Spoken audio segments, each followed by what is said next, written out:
giving assistance to the typhoon victims for Christmas. Kasi may mga extra allocatable, may mga extra funds ang city government ngayon for the Christmas parties. Pero mas pinili din ngayon na ibigay sa mga na-apektuhan ng bagyo recently in Cebu. So plan namin ngayon si Ikot-Ikot. Actually, it's mostly by the local government. It's mostly planned by the Marinas local government.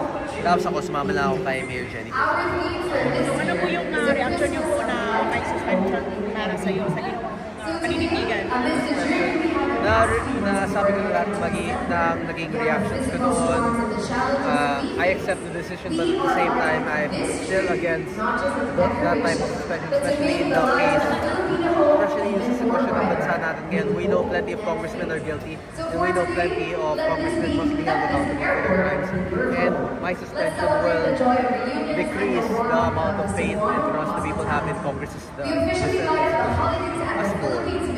Any plans of meeting other local officials here in Cebu are also aligned with your political stance po? Well, hopefully if I have time, pero problema kasi one day lang kami dito, tapos babalik na ako ng gas babae tomorrow night. So there are times when I'd like to meet with, especially Governor Cuatro, Governor dito, and yung sa mga local officials, everyone else, I'd like to spend as much time as possible speaking to them and meeting them and getting to know the differences in the individual problems and programs of their LGUs.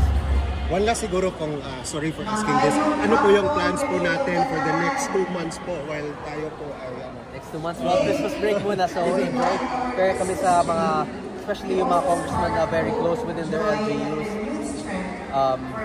Ang focus namin ngayon yung mga Christmas parties talaga at yung Dasma Day, which is within this week already, or by next week na, and mga Christmas parties which will be in the coming weeks, and then New Year's and yung mga plano bago programs namin for January.